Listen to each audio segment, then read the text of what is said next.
नमस्कार, मैं रुपेश जोशी और आप लोग देखना शुरू कर चुके हैं आर पार न्यूज।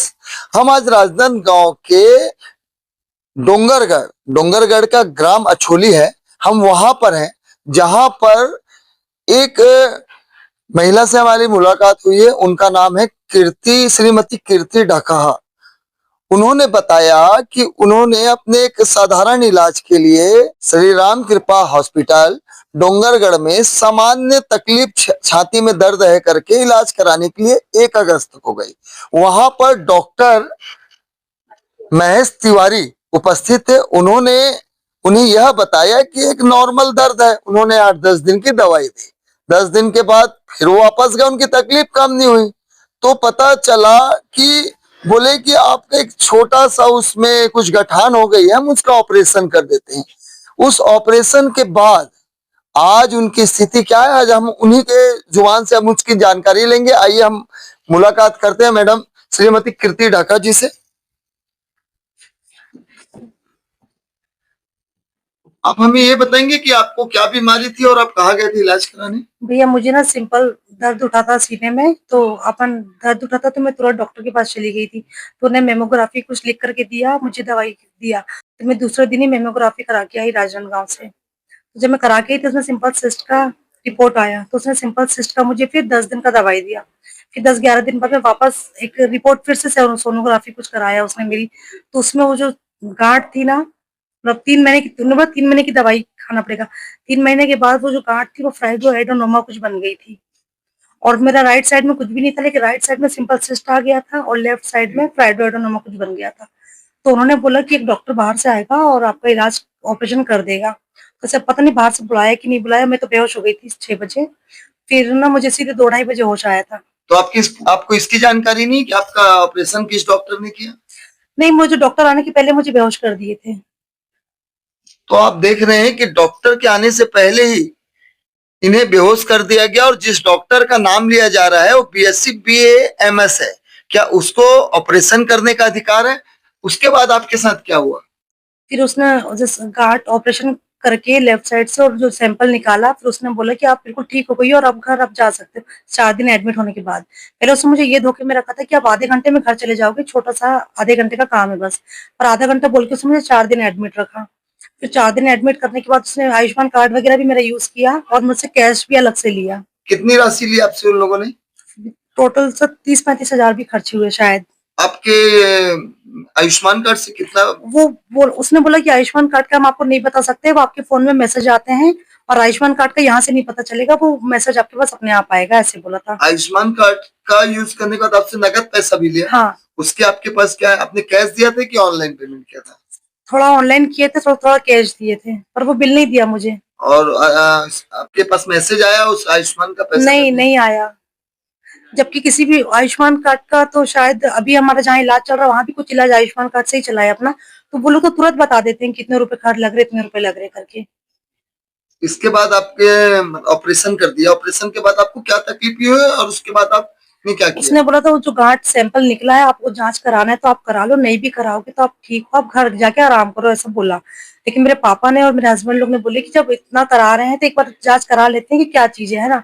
तो फिर हम लोग अपनी इच्छा से, उसने मना कर दिया था तिवारी डॉक्टर ने, लेकिन हमने अपनी इच्छा से फिर जांच कराए। तो सीधे 8-10 दिन बाद सेकंड स्टेज कैंसर का रिपोर्ट आया। तो जब फिर उसके बाद उसने मुझे फोर्स किया कि आप वापस 2 दिन में यहाँ एडमिट हो। वो सर ये सोच रहा था कि हम कहीं और चले जाएंगे तो कहीं कोई हमको कुछ बता देगा कि ऐसा नहीं, ऐसा इलाज होता है करके।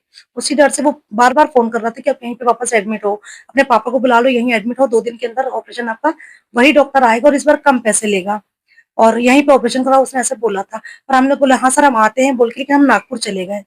हम जब नागपुर गए तो वहाँ मैडम ने बोली कि मैडम बायोप्सी रिपोर्ट दिखाओ आपकी करके। तो मैंने बोली मैम ये बायोप्सी क्या होता है, क्या हमारे यहाँ कभी किसी को कैंसर हुआ नहीं तो हमको पता नहीं कि कैसे क्या होता है। तो हमने बोली मैम बायोप्सी रिपोर्ट तो हमारे पास है नहीं। तो मैडम ने फिर मेरे सारे जांच वहाँ पे वापस रीचेक हुए हैं, एक बार सारा कुछ हुआ है, क्रॉस चेक कराया वहाँ पे सारा कुछ वो मैडम ने। तो वो जांच बायोप्सी कराने के लिए बोले। फिर मैडम ने मुझे बताया कि बायोप्सी ऐसा होता है कि निडल डाल के किसी भी गांठ की जांच होती है, उसके बाद उसका ऑपरेशन होता है। लेकिन वो डॉक्टर ने क्या किया कि बिना बायोप्सी के मेरा इतना बड़ा ऑपरेशन कर दिया। आज मेरे छोटे छोटे बच्चे हैं और मेरे बहुत महंगा इलाज चल रहा है मेरा भी कैंसर का। और वो बोलता है कि मेरी कोई गलती ही नहीं है और वो यहाँ आई ही नहीं है और मुझे अपना रिपोर्ट दिखाई ही नहीं है उन्होंने। अच्छा, वो अभी आपको ये बोल रहे हैं कि आपने यहाँ इलाज कराया ही नहीं? जी, वो बोल रहे हैं यहाँ पे उन्होंने मतलब मैंने किया ही नहीं है उसका इलाज, ऐसे वो बोल रहा है। और इत्तेफाक से सर मैं जब उसके पास एक बार चेक कराने के लिए गई थी ना अपना रिपोर्ट, तो मुझे लग रहा था कि कहीं ये डॉक्टर है मुझसे झूठ ना बोले कि मैं पेशेंट हूँ, कहीं भी बीमारी कुछ डर ना जाऊं करके। इसलिए मैं उसका वीडियो बना रही थी एक बार कि वो क्या बोलता है, तो सर वो मेरी ही रिपोर्ट पढ़ रहा था और मेरे केस के बारे में ही बातें कर रहा था। और अभी वो बोल रहा है कि मेरे पास आई ही नहीं है वो। आपने इसकी शिकायत कहाँ कहाँ की है? सर मैंने मानव अधिकार में शिकायत की हूँ और सब, लेकिन उसने वैसे ही बोला था कि मेरे सांसद विधायक सबसे मेरे अच्छे कांटेक्ट हैं और कोई मेरा कुछ नहीं बिगाड़ पाएगा, आप जहाँ भी चले जाओ। ये फोन में बोला है कि लिख के दिया? नहीं सर, ये मुझे सामने भी बोला है और फोन में चैट में भी बोला है और मेरे सामने भी बोला था, तुम कहीं भी चले जाओ और तुम छोटे लोग हो, तुम्हारे लिए कितना भी कुछ कर ले, लेकिन छोटे लोग ऐसा मतलब मेरा क्या बिगाड़ लोगे तुम छोटे लोग। ऐसे जाति सूचक मैं शब्द नहीं बोलना चाह रही हूँ, जाति सूचक मैंने उसने मेरे जाति को लेकर के भी मुझे ऐसा किया। अब आप आगे क्या चाह रहे हैं? आप क्या चाह रहे हैं इसमें? सर मैं चाह रही हूँ कि सब वो जांच हो कि उसने ऐसा क्यों किया और क्या उसके पास अथॉरिटी है कि इतने बड़े बड़े ऑपरेशन वो कर। और वो उसने ये भी लिखा है कि मेरा ये पहला केस नहीं है, आपके जैसे बहुत केस मेरे पास आए हैं और मैंने सही इलाज किया हूँ उनका, ऐसे भी बोला है उसने। आप देख सकते हैं कि हमारे यहाँ डॉक्टरों को भगवान का रूप दिया जाता है। जब आदमी इलाज कराने आता है वो ये नहीं जानता, वो डॉक्टर को ही भगवान मानता है कि डॉक्टर जो बोलता है, डॉक्टर जिस चीज के बारे में बोलता है उसको वो मानता है और उसके अनुसार से काम करता है। लेकिन आप देख सकते हैं कि श्रीमती कीर्ति डकहा की जिंदगी को उस डॉक्टर ने पूरे तरीके से खराब कर दिया है। और हम प्रशासन से यही चाहेंगे और कि इनको न्याय मिले ताकि वो डॉक्टर कभी किसी के साथ गलत इस तरह से गलत ना कर पाए। खैर, हम आपको आगे भी इसकी जानकारी देते रहेंगे। मैं रुपेश जोशी, आर-पार न्यूज़ से।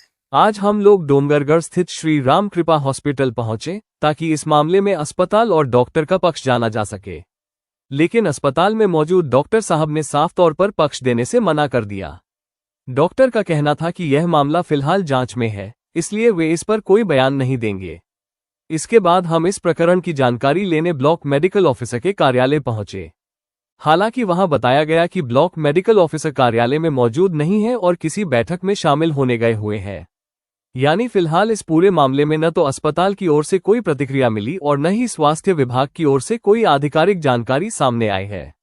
जांच पूरी होने के बाद ही स्थिति स्पष्ट हो पाएगी। हम इस मामले पर लगातार नजर बनाए हुए हैं।